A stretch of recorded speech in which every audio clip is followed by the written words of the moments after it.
gharur. Kamu jangan tertipu dengan kehidupan dunia. Makanya saya itu orang yang paling fanatik sujud. Soalnya kalau suwun jenengan sing sujud. Wes sujud salat 5 waktu lah nikmati. Karena sekali kamu terbiasa mensifati dunia ini penting, nanti kamu akan lupa mensifati akhirat itu penting. Dan itu awal kamu tergelincir dari ansawa isabil, dari jalan yang benar. Makanya tadi pepatahnya orang sufi apa? An-nasu niyamun wa idza matu indah. Manusia itu tidur, kalau mati baru. Terus contoh kedua begini. Kenapa Allah begitu murka ketika orang tidak mengerti hak-haknya Allah? Bukan karena Allah anarkis atau keras, tidak. Memang secara akal pasti begitu. Saya sampai tak beda ini. Ya contoh gampang-gampang saja, tak wari logika. Kalau ada orang buta lewat kemudian nabrak tembok, karena apa dia? Karena buta kan? Buta itu maknanya apa? Tidak tahu. Akibat tidak tahu, nabrak tembok. Ya kan? Karena tidak karena tidak tahu nabrak tembok, karena tidak tahu terjatuh di sungai, karena tidak tahu terjatuh di jurang. Sekarang juga sama. Orang karena tidak tahu pentingnya agama, tidak tahu pentingnya Allah, kemudian dia fokus ke duniawi. Akhirnya ya nabrak tembok. Natijanya sama enggak? Saya ulang lagi ya, orang buta karena tidak tahu nabrak tembok. Orang fokus untuk perempuan cantik atau melihat apa, kemudian dia tidak tahu depannya juga nabrak. Untuk menjadi nabrak itu syaratnya tidak tahu apa tahu? Bisa dua-duanya. Tidak tahu ya sebabnya nabrak, fokus ke yang lain ya bisa. Maka tidak tahu ya sebab nabrak, fokus ke yang lain juga sebab. Nah mata kita, hati kita ini sudah dipenuhi hal-hal yang tidak penting, sehingga kita lupa dari hal yang penting. Kayak tadi kita mau minum kopi saja, fokus sampai meninggalkan anak main sampai jatuh. Berarti minum kopi sebenarnya tidak satu kebodohan, tapi ketika membiarkan anak kecil jatuh itu adalah kebodohan. Sebetulnya makan menikmati dunia itu tidak kebodohan, tapi ketika Anda melupakan Allah itu menjadi satu apa? Kebodohan. Ini disebut kamu jangan terlena oleh kehidupan apa? Dunia. Nah kenapa terlena? Itu kakean delok. Mulane Nabi itu ora tau delok dunia. Nabi, saya ini tak latih gitu wali, tapi mukadimah. Kulon itu belum pernah delok. Saya pernah punya kakak wakil bupati, punya teman gubernur, banyak tuh. Kalau dulu susu rawani, mereka khawatir seneng. Nabi itu pernah, Nabi itu yang manusia pernah lewat itu. Kemudian tonggo-tonggonya Nabi kebetulan pas pulang bawa unta-unta banyak. Itu Nabi melihat mungkin 0, sekian detik. Itu dilori pengiran. La tamuddanna ainaika ila ma matta'ana bihi azwajam minhum zahratal hayatid. Jadi misalnya kayak Rogen misalnya dulu wong numpak Alphard pejabat ono sing bukakno. Enak aja nak jadi wong ngono iku.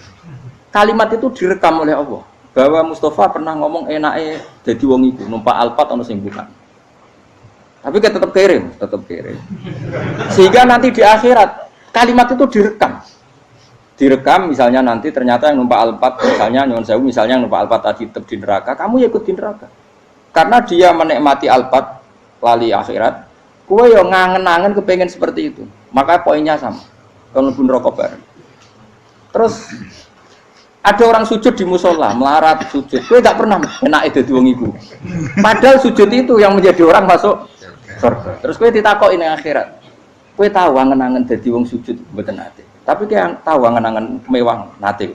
Yes, seneng ngono kira-kira gitu. Lha iku latara undal pas kowe roh ilmu yakin pas wae mlebu neraka. Iki mulane tak ajari dini kiat-kiat supaya kira mlebu. Makanya latih melihat dunia kok aja kesuwen. Misalnya di konco jadi pejabat. Kalau nanti di keluarga pejabat sampai sekarang pun saya sering punya teman. Buat nanti kalau melihat bahwa dia pejabat. Karena saya takut dosa. Saya melihat dia seorang mukmin yang sujud, yang sholat.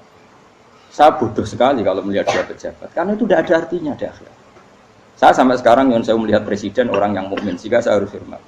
Saya melihat bupati orang yang mukmin, sehingga saya harus hormat. Melihat sampean ini wong sing mukmin, malah gue jalalan bareng ini sudah mukmin plus.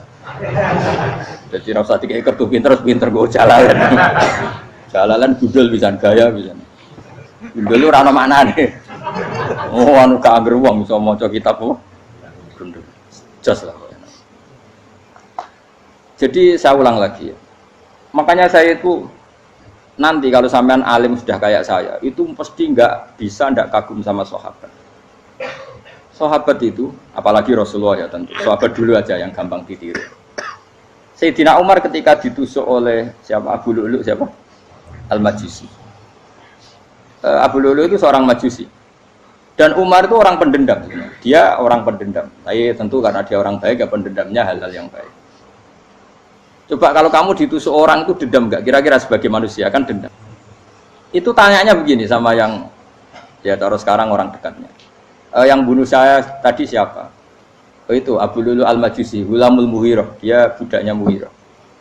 Majusi, iya ya Umar. Dia sudah mau mati. Itu ngetikan gini, sama siapa otaknya? Alhamdulillahilladzi lam yaj'al maniyati biyadi rajulin sajadalaka sajdah yuhajuni biha yaumal qiyamah. Ya Allah, terima kasih sekali ya Allah. Engkau mentakdirkan saya dibunuh oleh orang yang enggak pernah sujud. Kalau saja dia pernah sujud, maka dia berhak menuntut saya dengan sujudnya untuk masuk surga. Artinya gini, kalau dia ditusuk orang yang pernah sujud, misalnya Sayyidina Umar kok ditusuk oleh Ruhin, kemudian Umar masuk Ruhin masuk neraka, aku tetap pedih Gusti. Isowai sujudnya dia menjadikan enggak berhak masuk neraka. Artinya Umar sangat hormatnya pada sujud itu dia enggak berani. Jadi kira-kira kok Umar sujud kowe iku kira-kira rawani maksudno anak kowe mlebu neraka. Piye-piye di kekuatan sujud yang mempotensikan tetap dia masuk surga. Makanya dia seneng, dendamnya kesampaian. Syukur lah nek sing mateni aku ora tau sujud. Jadi tak patut nang neraka langsung bludeng ngono kira-kira gitu. Saking hormatnya ambek sing jenenge sujud. Tapi kita sekarang enggak. Rawong ning musala sujud, ya jeneng wong nganggur. Otak kita ini sudah PKI lah kamu. PKI halus. PKI yang tanpa kartu, paham? Makanya Allah kalau muji sujud, enggak sampean tak latih supaya baca Quran yang benar. Kayak apa Allah bikin Ka'bah? Kayak apa mulianya Ka'bah? Itu dibikin Allah untuk apa? Lil akifina wa satusai warrukais sujud, dan untuk orang-orang rukuk dan sujud. Ketika Allah menurunkan rezeki di bumi dan di langit, itu perhitungannya Allah masih itu asli. Rabbana liyuqimus shalah faj'al afidatan minan nas tahwi ilaihim warzuqhum minas sama.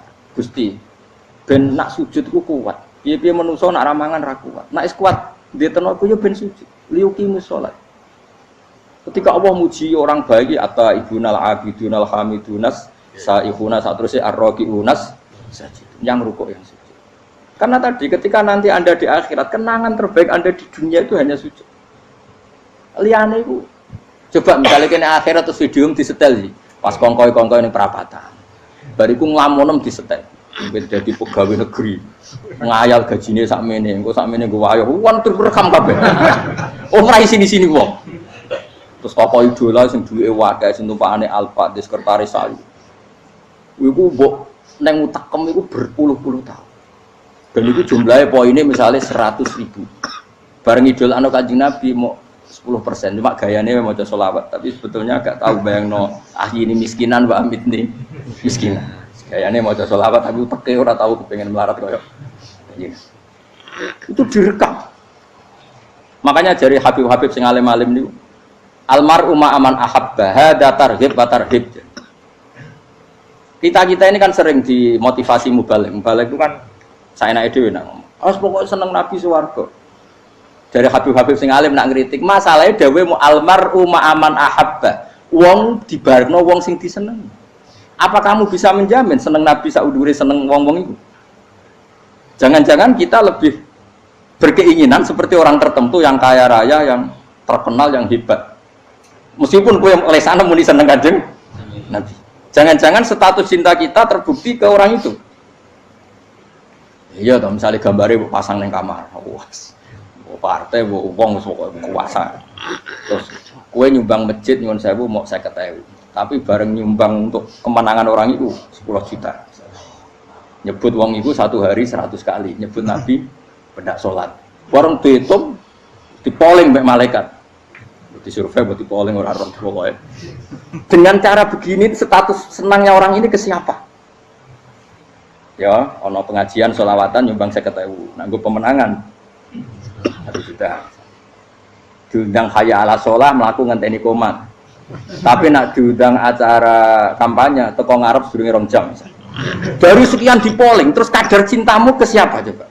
Dari sekian indikator misal cara polling.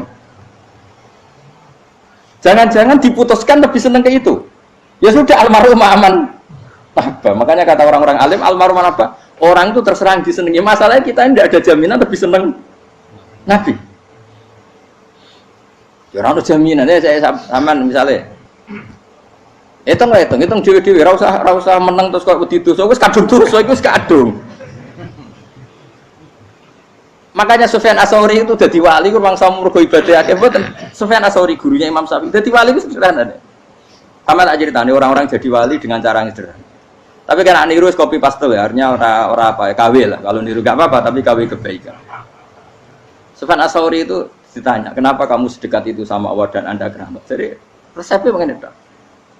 Saya itu belum pernah ke masjid nunggu adzan. Paling enggak setengah jam, 1 jam sebelum adzan itu saya sudah ada ke masjid. Ditanya, "Kenapa begitu?" Ketoke kok kawula sing elek, moroe ngenteni diceluk. Wis ngerti nak wayahe yak mono iku Allah nyeluk. Misale saya punya cah dalem atau saya punya karyawan, tiap jam 8 itu buka toko. Nah, bayangno itu juga. Saya punya karyawan tiap jam 8 tugasnya buka. Selalu buka tokonya ngenteni tak panggil. "Hen Rohen, toko buka." "Siap." Tapi besok yang ngono lagi, "Hen jam 8 buka." "Siap." Tiap hari gitu. Kira-kira kendaraan karyawan itu goblok apa sopan? Kira-kira enggak jawab deh. Goblok kritik terus kowe gitu.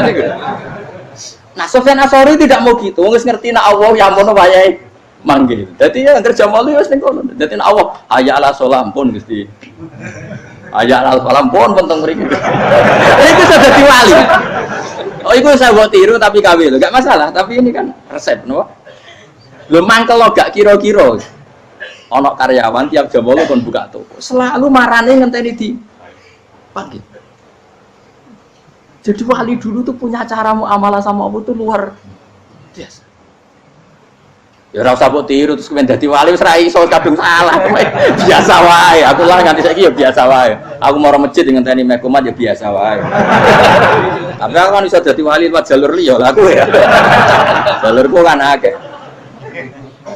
Mulang ya mari wali, sabar ning coba ya mari wali. Jane ana jalur fikir ya mari wali kan. Tapi kan loro, fikir loro. Jadi Imam Adil ya wali, di bojo judes itu wali, masyhur. Ana wali ku barokah di bojo judes. Iki ya jalur dadi wali. Wah lebih ngeri lagi. Ngeri tenan nanti ning akhirat dijak wedi. Jadi anak jote wae kan. Para suami takut istri silakan baris sing wis baris bareng sing wedok. Pak rene lho tetep moro-moro. Wong wedi bojo kegawangan ini akhirat bahaya, you know. Yes. Bahaya wedi bojo nganti kegawan apa? Teng akhirat. Masyhur jadi cerita-cerita wali wis. Biasa ulang lagi ya. Latih, meskipun dari kecil latih. Makanya kamu tahu kenapa Quran itu kalau ngendikan sujud kayak gitu spesial. Balillah fa'bud wa kum minas syakirin. Jadi meskipun kita di dunia umumnya orang saya makan, saya minum. Saya juga punya istri, punya keluarga, punya apa. Tapi saya belum pernah melihat anak saya itu sebagai anak saya. Saya kalau melihat anak saya ini teman sujud saya, nanti yang meneruskan sujud saya.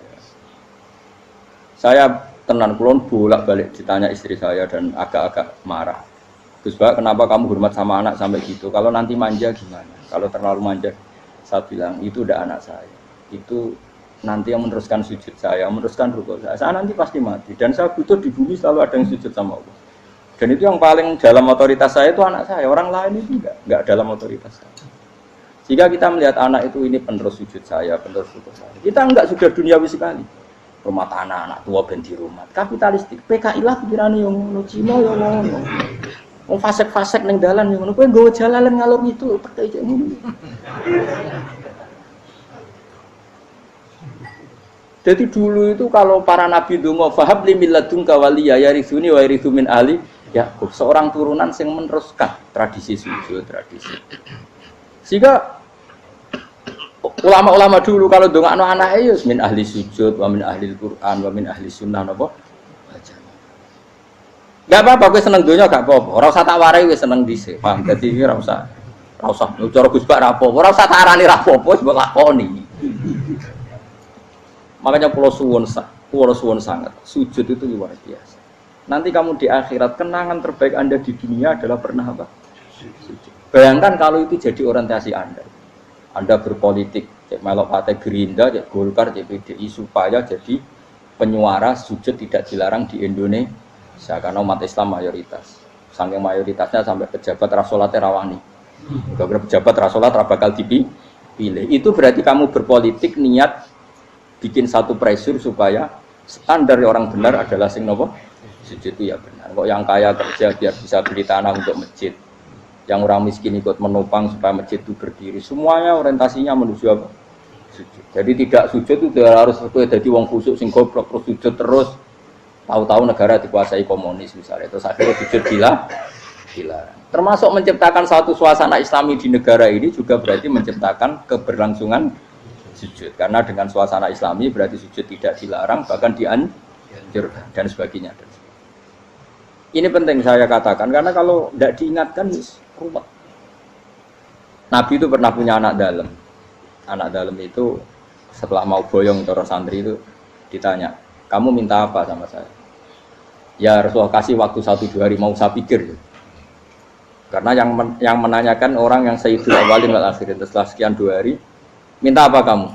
Jalur Anda gak tanggung-tanggung. As'aluka murafaqataka fil jannah. Saya minta jadi temanmu di surga. Oh Nabi kaget tuh. Kok kalian diwarai wong? Mboten nanti sing marahi. Kok Nabi diwarai wong ndak ada ya. Terus, kenapa kamu minta itu? Kata tadi, kalau saya minta dunia itu nanti zailah. Dunia itu pasti hilang, faniyah pasti hilang. Maka yang abadi adalah saya jadi temanmu di surga. Tapi apa kata Rasulullah Jabe? Fa'inni ala nafsika bikasrotis sujud. Ya sudah kamu bantu saya, kamu memperbanyak sujud. Kayak apa? Nabi pun mintanya fa'inni ala nafsika bikasrotis sujud. Saya bantu untuk menolong diri kamu, kamu memperbanyak apa? Sujud. Makanya di pertama surat turun itu ada wasjud. Kamu bersujud dan kemudian mendekatlah kepada Allah. Tapi sekarang enggak. Karena kita kena hijab duniawi, mitra penting, semuanya penting dan semuanya penting itu makna di hati kamu adalah khadun. Bahkan ngidolakno kiai perkara khadun nafsu, kowe nak dadi kiai gede. Wah, teko ditolak Al-Badru. Wale napu widato MC-ne muni Saiful Fadilah wal Karomah, mbah sauni-unine MC. Bariku disangoni dihormat. Tekan muji ulama wae dari segi dun. Ya, bariku iso wayo akeh macam-macam. Utek nek selek, tekan muji ulama wis dari segi. Makanya saya ini termasuk ulama, kalau kan saya ngebis biasa. Kalau jarang kerso di panggungnya, seneng dulu. Supaya semua ulama udah dipandang secara apa? Dunia. Saya sampai sekarang ngedus anak kulo biasa. Teng pasar gitu biasa, kulo marung teng pasar mangan gitu biasa. Nak seneng kulo ben atas nama wong alim karena apa? Kalau kita terlalu menikmati dunia, lama-lama orang seneng ulama juga dari sisi dunia. Keren dadi kiai teko disualami dicucupi munggah. Ya enggak apa-apa itu enggak dosa sebenarnya, tapi takut saya utek elek-elek ini ngidolakno perkara duniawi, show-nya itu lho, Pak. Jadi ngene tak pikir teko ngaji bar wis warmu paham karmu ora karep. Mulan ngarep ngaji karmu. Mesti rugi kowe ya, aku tenang ae aku. Ben orang itu latihan ikhlas, napa? Latihan. Lho kula kadang gitu protes mbek tiyang-tiyang. Gus, jenengan sekali-kali nak tidak tak derekno kok umum. Aku itu tidak mengharamkan itu, meneh kula dereng tuwa. Dereng haji malah turun, topa meneh. Dalane ra roh dereng kiai malah ngel-ngel wong. Ngurusin tahu tak kon derekno ning kota, tak kon sepeda motor kan terno ning gone Malibu. Dalane ora roh malah yo neraka. Lha kene dalan akhirat ora roh donya ora roh. Lah tak kowe wong ijo urip. Dalan dunia ora roh, dalan akhirat ora mbok roh iku apa. Repot. Jadi kenapa saya enggak mau, bukannya menolak. Saya senang kalau kiai-kiai terhormat, senang sekali. Saya senang kalau ada ulama dihormati karena supaya jadi tradisi ulama itu terhormat. Tapi jangan semua ulama mau dihormati. Nanti lama-lama jadi siklus. Tekan mencintai kiai saja karena fasilitas. Gue senang jadi imam masjid akbar, masjid Istiqlal, imam besar. Seneng mergo kenal presiden, datang dikawal. Seneng dadi sugih, wah keren salat ngarepe Ka'bah, teko dikawal askar. Ya kalau seneng karena itu kan berarti menjadi dunia. Itu sirinya kenapa Rasulullah ketika ba'da Fathi Mekah sudah menguasai Mekah, sudah naklukkan Mekah Madinah. Nabi itu satu hari terbiasa mau sarapan saja kadang nggak ada yang dimakan. Tanya ya Aisyah, apa saya bisa sarapan? Enggak ya Rasulullah. Ya sudah saya tak puasa. Supaya tetap terkontrol bahwa umatnya mencintai beliau bukan karena kebesaran. Itu Rasul. Itu setelah periode Mekah loh, jangan kira itu periode Medina. Apa? Itu periode apa? Medina loh. Periode yang setelah Nabi punya segala. Tapi Nabi tetap seperti itu. Kenangannya Aisyah sebagai istrinya apa coba? Dia cantik sekali. Aku tahu jajal turu ngarepin Nabi terlentang. Ya Nabi tetap sholat. Nah beliau sujud sikilku tak ingkretno. Nah beliau ngadeg tak lonjoro meneh. Jadi Aisyah wa ana muqtaridotun bene adi turu terlentang. Jadi cara ya sudah terlentang. Nabi nak sholat suwi dia tetap sholat. Begitu bojo ayu orang ora sholat. Bojo elek ora sholat. Bojo elek amen junub menawa. Kowe ora kena go contoh kasus wis wong kasus. Kowe di bojo ayu prawan turu karepku sik sholat ora bos misale lho. Pemene wong jegoten wae tambah over. Mustafa kalau orang nyek jegoten liyane ora parah situ. Mergo nang nyek wong akeh dosa, nang nyek wong sitok ora. Misale dosa tak hitung mau ke sore. Aku nyek dosa sitok, mulang ganjarane 10, cek susu piro?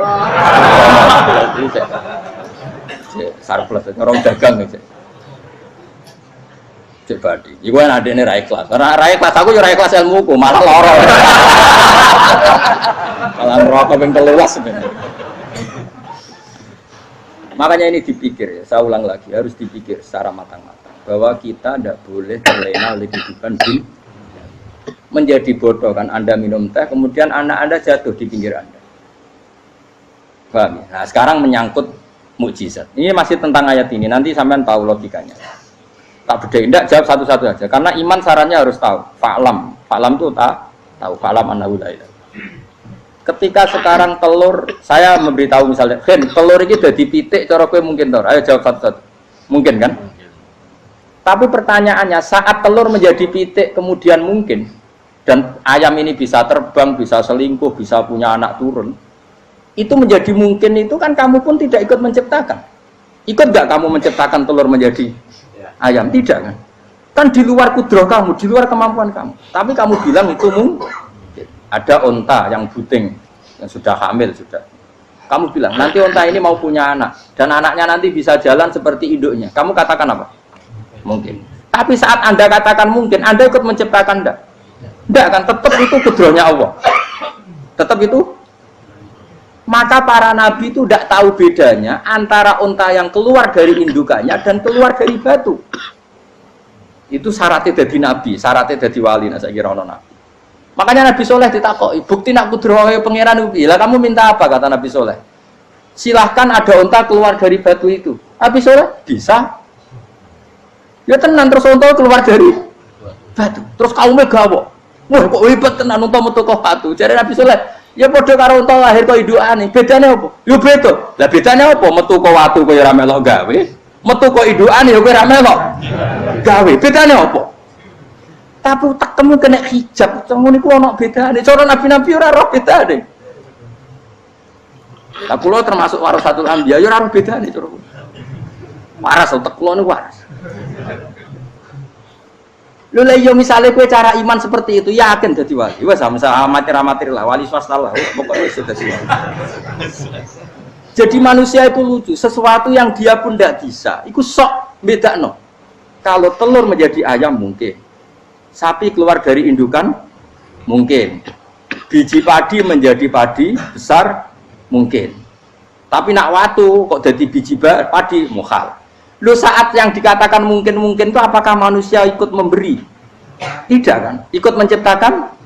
Harusnya kan tetap bilang, yo aku menyaksikan itu karena ada kekuatan X yang menciptakan itu. Harusnya dia kalau mau konsisten kan, saya tidak bisa menciptakan telur jadi ayam, tapi ada kekuatan lain yang menciptakan. Dan saya tidak bisa. Jadi telur keluar dari ayam ya kita tidak bisa menciptakan. Sapi keluar dari indukan ya kita tidak bisa menciptakan, termasuk untanya Nabi Soleh yang keluar dari batu besar kita. Makanya semua Nabi itu tidak tahu bedanya, itu bedanya Nabi sama enggak Nabi. Makanya Nabi itu tenang ya, masyhur. Ketika perang Khandaq, Nabi itu kelaparan. Kemudian Jabir datang, ya Rasulullah, istri saya menyiapkan makanan untuk orang 6, karena kambingnya hanya kecil. Maka hanya orang 6 saja yang kau boleh datang ke situ. Tapi Rasulullah dengan santainya, ya ahlal Khandaq. Padahal yang ngeduk Khandaq itu sekitar 3.000, ya ahlal Khandaq. Halumu ilayya, ayo ke Jabir, karena Jabir sona atau amat, bikin makanan untuk kalian. Itu 3.000 orang. Wah, Jabir dimaki-maki sama, sudah bilang untuk orang 6 Nabi, ya apa-apaan orang banyak, itu mesti tidak cukup, kita mana. Nabi santai, bilang ke istri kamu, Jabir jangan buka makanan itu kecuali saya. Ya, makanya Nabi matur pengiran, Gusti ini cukupkan untuk orang banyak, sama Allah di ACC ya terus cukup. Karena bagi Nabi, Nabi tahu betul. Sekarang ketika beras menjadi beras, apa dalam kudrah kamu, dalam kemampuan kamu, enggak kan? Ketika sistem tubuh kita makan kemudian jadi kenyang, apa dalam kemampuan kamu? Kue muni mangan maknane sego bolebokno mulut, terus kue darani punya kemampuan makan. Apa setelah itu kamu mengendalikan sistem saraf kita, sistem urat kita? Enggak kan? Jadi Nabi ora roh bedane, justru itu jadi Nabi. Karena dia enggak pernah terjebak, Nabi enggak pernah terjebak oleh yang dili. Makanya cara pangeran wa ma min dabatin fil ardi wala ta'iri yatiru bijanahihi illa umamun amsalukum. Ketika orang kafir minta bukti kudrohe Allah iku apa? Kayaknya Nabi didono manuk. Lah manuk terbang bukti kudrohe Allah. Ya biasa mat manuk terbang, wis suwe nak manuk terbang. Bukti kudrohe ning ndi? Iku tekek wis emper. Lha bukti kudrohe ya kowe ora iso gawe kan? Tapi maksudnya wong kafir bukti kudrohe pangeran gawe unta kok watu. Lah bedane apa mau hale unta kok watu ambek kok indukane? Bedane apa jajan? Wong ibuke unta yang ngrasa gawe. Apa ibuke unta bisa menciptakan anak-anak unta? Kan tidak bisa juga. Manusia juga ada. Jadi itu wis cukup dadi kudrohe. Tapi manusia angger barang sering terjadi darani mungkin. Maknane mungkin dekne sing nentukan mungkin atau tidak. Padahal zaman mungkin pun dia tidak ikut menciptakan. Ini lengkel. Makanya itu kenapa Allah akhirnya bikin mukjizat supaya orang itu ingat kedahsyatan kudrohe Allah. Sebetulnya mukjizat itu tidak penting. Maksudnya tidak penting tadi untuk iman sebetulnya tidak perlu mukjizat. Makanya ketika Rasulullah SAW ingin nuruti mukjizat yang diminta orang kafir, Allah malah ngelingno inna fi khalqis samawati wal ardi wakhtilafil laili wan nar. Sajane ana langit, bumi, ada lautan, ada apa sudah bukti kudrohe. Nah sekarang mukjizat kok ngenteni unta keluar dari apa tadi? Batu, ngenteni Nabi Soleh. Lautan merah di sebelah tongkatnya Nabi Musa terus terbelah. Itu dari mukjizat. Kalau itu maknanya mukjizat karena manusia tidak mampu, apa manusia mampu bikin lautan? Kan tidak mampu juga. Kenapa itu tidak dikatakan mukjizat? Lagi-lagi karena wis kena mataul huruf. Paham jelas ya? Makanya kata Allah, saiki wong ora percaya hari kebangkitan. Alasannya masa manusia jadi tanah menjadi manusia? Memangnya manusia yang sekarang hidup itu dari apa coba? Sehingga nado melok pilek, pilpres, melok dukung mendukung itu memangnya dari apa coba? Dari tanah kan? Mestinya hari kebangkitan sejati ya sekarang ini orang-orang dari tanah sekarang berkeliaran ini harus go jalalan ngalor ngidul maknani. Itu yo kok lemah. Kemudian setelah jadi tanah mati, orang engkar, wah ini nggak mungkin jadi manusia lagi. Padahal zaman sekarang jadi manusia itu karena kudrohnya manusia apa karena Allah? Karena Allah. Dan manusia sekarang dari tanah apa enggak? Dari tanah. Harusnya ya berpikir seperti itu. Kalau kudrohnya Allah bisa menjadikan manusia sebanyak ini dari tanah, tentu Allah tetap mampu nanti setelah jadi tanah menjadi manusia. Itu malah kula nu wedi urip nggih wedi tenan. Karena tadi dari hidup menjadi tidak tahu. Annasamun wa idza matu tahu. Kita semua hanya tidur, setelah mati baru karena baru tersadar. Makanya analogi itu penting, kias itu penting. Ya saya beri contoh berkali-kali, saya menyontohkan. Sampean tak warai hujah ulama. Nanti pasti sampean taslim itu pasti nyerah. Kalau kamu disebut jeleknya oleh orang lain, kamu mangkel enggak? Mangkel kan? Itu Imam Ghazali gini, kamu tak kasih resep supaya kalau ada orang mengingatkan kejelekan kamu itu tidak mangkel. Apa itu resepnya? Misalnya gini, di baju saya ini, inna fi thawbika akroban wa hayatan. Di baju kamu itu ada kalajengking yang berbisa. atau ada ular yang berbisa, ada orang mengingatkan itu, kamu terima kasih apa enggak? Terima kasih, karena ada sesuatu yang bahaya di diri kamu, diingatkan, dan karena diingatkan itu Anda terus bisa menghilangkan sesuatu yang bahaya tadi. Sekarang kamu punya sifat hasud, sifat dengki, sifat riya, sifat-sifat yang buruk, itu sesuatu yang mencelakakan kamu di akhirat. Kemudian ada orang mengingatkan itu, harusnya kan kamu matur nuwun karena sifat yang buruk kamu diingatkan, kemudian kamu berusaha wong diingatkan ada kala jengking yang hanya madorot di badan kamu saja kamu terima kasih, ini diingatkan ada hasud dengki yang madorotnya dunia akhir, kamu tidak terima kasih. Jadi itu ulama dulu, jadi kalau bikin hujah itu gampang sekali. Jika ulama dulu kalau berdebat kemudian diingatkan temannya, kalau dia salah misalnya, itu ya tenang saja, karena mereka cukup punya akal, punya analogi untuk nganggap itu biasa. Kayak diingatkan ada kala jengking di tubuh kamu matur nuwun nggak sama ingatkan? Tadi saya ngaji sore, ngaji di sini cerita Kila itu Imam Ahmad, itu mudah mereka iman sama Allah dan Rasul. Maka yu'minu billahi wal yaumil akhir falyukrim apa jaru. Kalau kamu iman sama Allah dan Rasul maka muliakan tetangga. Itu ada seorang ulama dipanggil tetangganya, ayo ke rumah saya. Setelah sampai, dah pulang saya tidak jadi butuh. Sampai di rumahnya dipanggil lagi, ke situ lagi, dah pulang lagi saya, sampai 3 kali. Itu si ulamanya senyum-senyum santai. Ketika pemuda tadi insaf dan minta maaf, kenapa Pak Ulama kamu kok tenang saja? Jawabannya enggak. Kata Rasulullah, saya disuruh hormat tetangga. Saya senang sekali bisa melakukan perintah Rasulullah. Jadi saya nurut kamu itu tidak ada urusannya dengan kamu, karena perintahnya Rasulullah.